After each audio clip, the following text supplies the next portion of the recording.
પાટીદાર સમાજના જે આંદોલનકારીઓ છે, તમે જે હું એકદમ સ્ટેટ ચાલીશ, આંદોલનની અંદર દરેક પ્રકારનો આઈડિયોલોજીનો વર્ગ હોય છે. એમાં કોઈ સિલેક્શન રાજનીતિના, સામાજિક નીતિના કે સાંસ્કૃતિક કે એજ્યુકેશન રિલેટેડ ફિક્સેશન લોકો હોતા નથી. ખેડૂત હોય, મજૂરી કરતો હોય માણસ હોય, ડ્રાઇવિંગ કરતો હોય, રાજનીતિના માણસો હોય, મારા જેવા સોશિયલ વેલફેરના લોકો હોય, સંસ્થાઓના આગેવાનો હોય. તો ક્યાંક ને ક્યાંક જે લોકોને લાભ લેવો હતો કે એની અપેક્ષા ફક્ત રાજનીતિની જ હતી, તેને રાજનીતિનો લાભ એને મળી ગયો, તો એ રાજનીતિમાં ઠરીઠામ થઈ ગયા અને સમાજને ભૂલી ગયા. ક્યાંક ને ક્યાંક એને સમાજ સાથે, જો આપણે દેશી ભાષામાં વાત કરીએ તો એને સમાજ સાથે ગદ્દારી કરી કહેવાય, કે એની જરૂરિયાત હતી એ પૂરી થઈ ગઈ અને એ ગોઠવાઈ ગયા.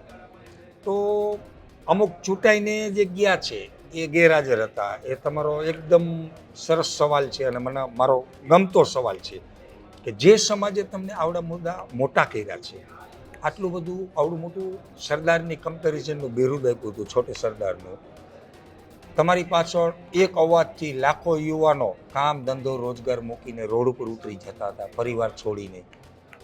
તો ક્યાંક ને ક્યાંક સમાજ સાથે અહિત કરી, સમાજ સાથે ગદ્દારી કરી, સમાજ સાથે વિશ્વાસઘાત કરી અને પોતાની નિજી સ્વાર્થ માટે કે પોતાની મહત્વાકાંક્ષા માટે જે આજે પાર્ટીઓમાં ગયા છે એ આવનારા સમયમાં પસ્તાવો કરશે.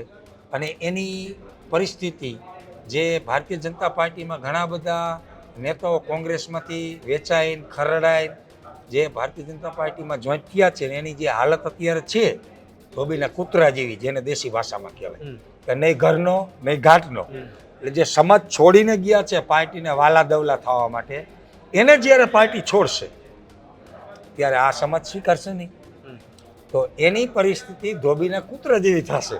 નહીં ઘરનો રહે, નહીં ઘાટનો રહે, નહીં પાર્ટી સાચવે, નહીં સમાજ એને માન સન્માન આપે. એટલે એની તો પરિસ્થિતિ બહુ વિકટ આવવાની છે, એને કલ્પના પણ નથી.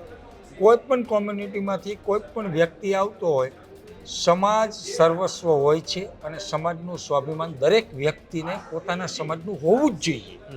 પણ જે સમાજનું સ્વાભિમાનને ગીરવે મૂકી વેચી અને પોતાના સ્વાર્થ માટે સમાજનો દુરુપયોગ કરે એ વ્યક્તિ રાજનીતિમાં ગમે એટલી પ્રગતિ કરી લે, ગમે એવા સ્થાને બિરાજી લે, એ કોઈ દિવસ સુખ સાંત્વન અને પ્રગતિ કરી શકતો નથી.